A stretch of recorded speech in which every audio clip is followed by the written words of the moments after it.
మొన్నటి విజయం వెనుక కార్యకర్తల పోరాటం ఉంది, మీ త్యాగం ఉంది, మీ కష్టం ఉంది.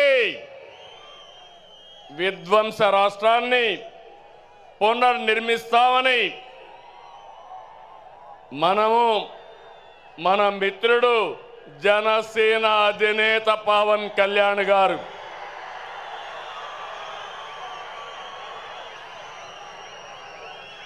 అదే మరిగా నరేంద్ర మోడీ గారి నాయకత్వంలో ఉన్న బీజేపీ ముగ్గురు కలిసాం, కూటమి ఏర్పాటు చేశాం.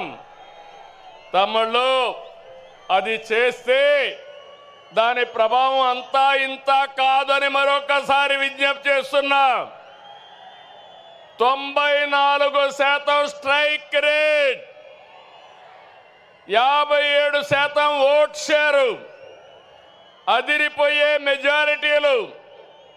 ఒకప్పుడు ఎన్నికల అసెంబ్లీ అంటే 10,000, 15,000 మెజారిటీ వచ్చేది. మొన్న ఎన్నికల్లో కొత్త వాళ్ళకి సీట్లు ఇచ్చిన 83 మందికి 30,000 మెజారిటీలు వచ్చాయి. 30 మందికి 50,000 మెజారిటీ వచ్చింది. 10 మందికి 70,000 వచ్చింది. ముగ్గురికి 90,000 పైన మెజారిటీ వచ్చిందంటే ఇక్కడే గాజువాక ఎమ్మెల్యే పల్లా శ్రీనివాస్ ఉన్నాడు. 94,000 మెజారిటీ, అత్యంత మెజారిటీ. అదే మరి భీమనిపట్నంలో గంటా శ్రీనివాసరావుకి అదే మెజారిటీ వచ్చింది. మంగళగిరిలో తెలుగుదేశం పార్టీ యువగళం నాయకుడు నారా లోకేష్కి 92,000 మెజారిటీ వచ్చింది. వైనాట్లు గొడ్డలి పోట్లు అనేది మన రాజకీయం కానే కాదు. ప్రజలిచ్చిన అధికారాన్ని బాధ్యతలా భావించి ప్రతి క్షణం కష్టపడి పనిచేయడం మన విధానం. ఏడాదిగా అదే చేస్తున్నాం. సరిగ్గా ఏడాది క్రితం రాష్ట్రంలో చిమ్మ చీకట్లలో అస్తవ్యస్త పరిస్థితిలో ఉంది. విధ్వంస పాలనతో రాష్ట్రం 30 సంవత్సరాలు ఎన్నికెళ్ళింది. తమ్ముళ్ళు, 10 లక్షల కోట్ల రూపాయల అప్పులు, 1,20,000 కోట్ల రూపాయలు బకాయిలు, వడ్డీని 40,000 కోట్లు సంవత్సరానికి. ఇది కాకుండా అసలు కట్టాలి, మళ్ళా మీ అందరికీ పనులు చేయాలి. ప్రభుత్వ ఉద్యోగాలకి జీతాలు ఇవ్వలేని పరిస్థితి. అయితే కష్టాలు చూసి బెదిరిపోలేదు, సవాళ్లను చూసి పారిపోలేదు. అనుభవంతో ఆలోచించాను.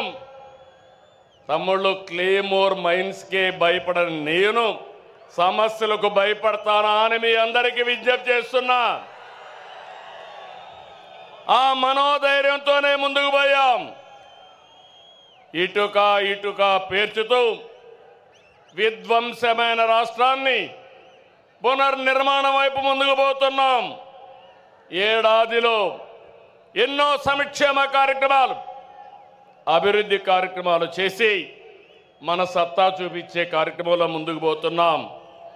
నేను ఒకటే ఎన్నికల ముందు చెప్పాను, అభివృద్ధి, సంక్షేమం, సంపద సృష్టి, నిరంతరం ఈ పేద ప్రజల జీవన ప్రమాణాలు మెరుగుపరచడం నా జీవిత ఆశయం అని చెప్పి కూడా నేను మీకు తెలియజేస్తున్నా. ఈరోజు మీరు చూడండి, సంపద సృష్టించడం తెలిసిన పార్టీ తెలుగుదేశం పార్టీ. సంక్షేమ కార్యక్రమాలకు నాంది పలికిన నాయకుడు, ఆరాధ్యుడు నందమూరి తారక రామారావు గారు అని చెప్పి నేను మీకు తెలియజేస్తున్నా. అదే నేను ఆలోచిస్తున్నా. నా కష్టం నా కోసరం కాదు, నన్ను నమ్ముకున్న ఈ జన సముద్రం కోసమని మరొకసారి విజ్ఞప్తి చేస్తున్నా. మామూలుగా అయితే ఇంతమంది రారు.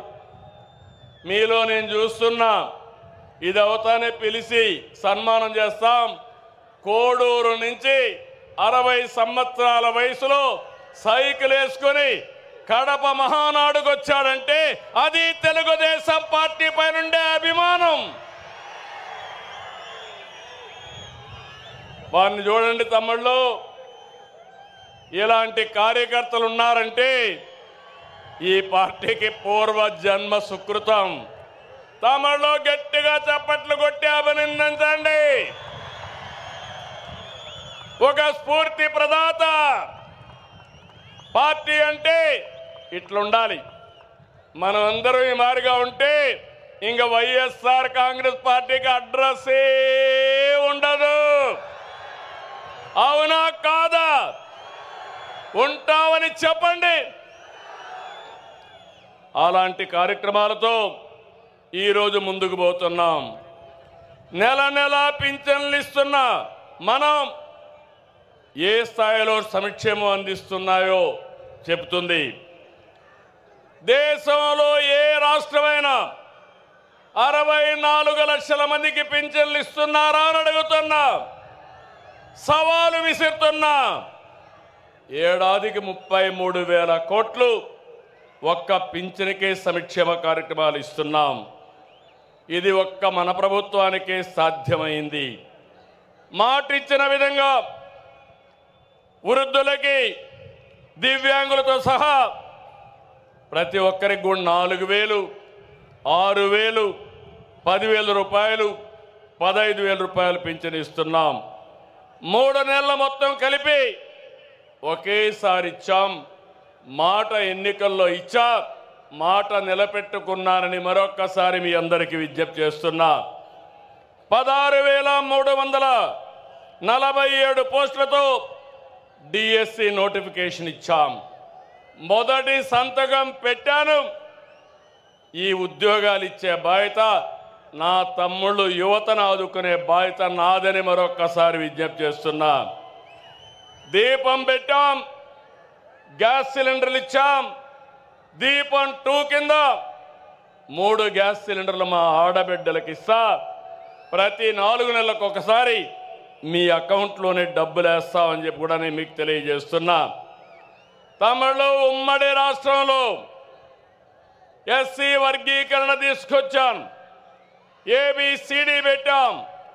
దానిపైన వీళ్ళందరూ కూడా కోర్టు కొంతమంది పోతే ఆనాటి ప్రభుత్వం సరిగా దాన్ని సమర్థించకుండా కోర్టులో కొట్టేసే పరిస్థితికి వచ్చారు.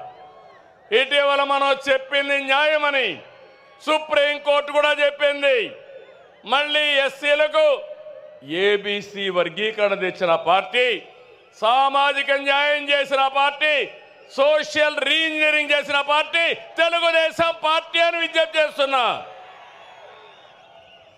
తమ్ముళ్ళు, మొన్నటి వరకు రోడ్లు ఎట్టున్నాయని అడుగుతున్నా.